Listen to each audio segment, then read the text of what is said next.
Jonah, a name that echoes through the corridors of time, carrying with it tales of adventure, defiance, and divine intervention.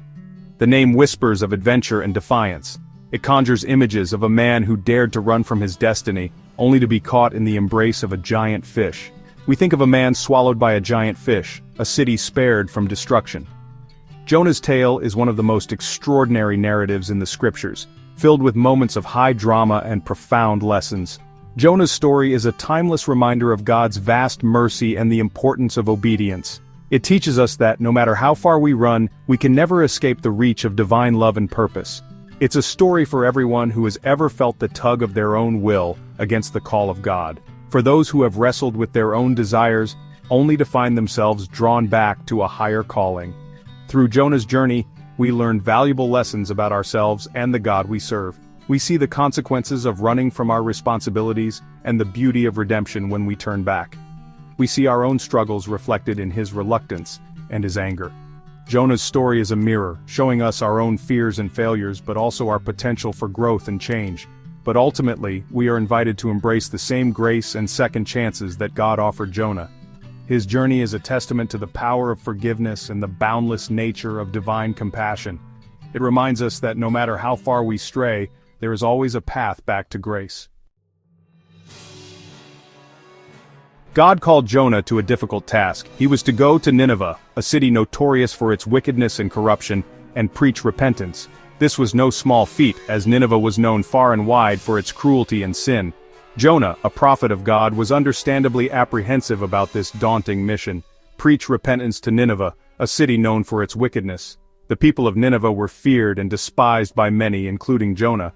The thought of going there filled him with dread and uncertainty. He questioned why God would send him to such a place, to people he believed were beyond redemption. But Jonah, afraid and perhaps a bit prejudiced, decided to run. He couldn't fathom the idea of helping those he deemed unworthy. So he made a choice. Instead of heading to Nineveh, he fled in the opposite direction, hoping to escape his divine mission. He boarded a ship headed in the opposite direction, hoping to outrun God's call. Jonah thought he could hide from his responsibilities, that he could evade the task set before him. But running from destiny is never that simple. But we can't outrun God. The vast ocean seemed like a perfect escape, but Jonah was about to learn a crucial lesson. No matter how far he ran, he couldn't hide from God's presence or his plans. A furious storm arose, threatening to break the ship apart. The winds howled, and the waves crashed violently against the vessel. The sailors, seasoned and experienced, had never seen anything like it. They were terrified, realizing this was no ordinary storm. The terrified sailors, realizing the storm was no ordinary tempest, confronted Jonah. They cast lots to find the cause of their misfortune, and the lot fell on Jonah. He knew then that his attempt to flee had brought calamity upon them. Jonah confessed his disobedience and urged them to throw him overboard to save themselves. He accepted his fate, knowing that only by surrendering to God's will could the storm be calmed. With heavy hearts the sailors did as he asked, and Jonah was cast into the raging sea. The sailors reluctantly agreed. As Jonah plunged into the churning water, a large fish, appointed by God, swallowed him whole. For 3 days and 3 nights, Jonah found himself in the belly of the beast. Enclosed in the fish's belly, Jonah had time to think. He prayed to God, acknowledging his disobedience and crying out for deliverance. This wasn't a punishment but a chance to re-evaluate, to understand the depth of his rebellion and the immensity of God's grace.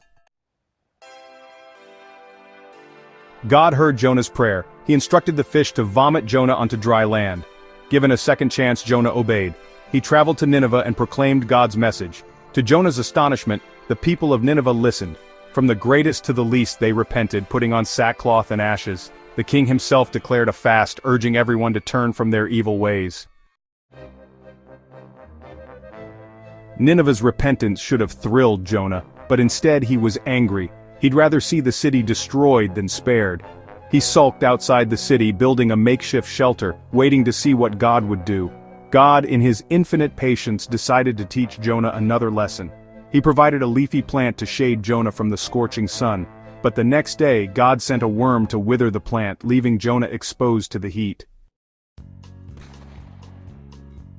Jonah, already upset about Nineveh, was furious about the plant. He wished for death, complaining to God about his discomfort. God then questioned Jonah, "You have been concerned about this plant, though you did not tend it or make it grow. Should I not be concerned about the great city of Nineveh?" God's words were a gentle but firm rebuke. He reminded Jonah that his compassion extended even to those who seemed undeserving, to those who had made mistakes, just like Jonah himself.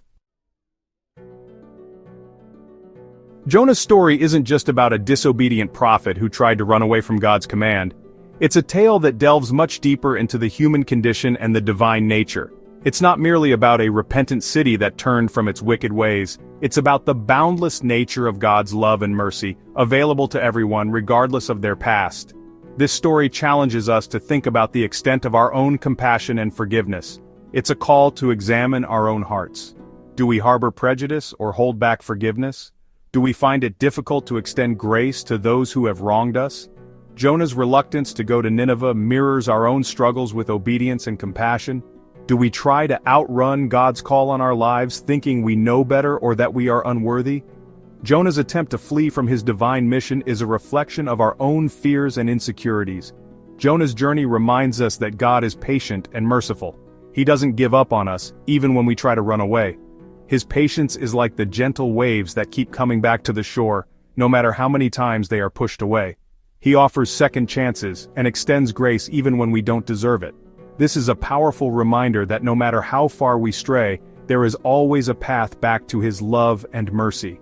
He calls us to be vessels of His mercy and love, just as He called Jonah. We are invited to share this boundless love with others, to be instruments of His grace in a world that desperately needs it. Jonah's story is a timeless reminder of the transformative power of divine love, and the importance of answering God's call with an open heart. If this message spoke to you, let me know in the comments. Has God ever given you a second chance? Don't forget to like, subscribe and share this with someone who needs this truth today.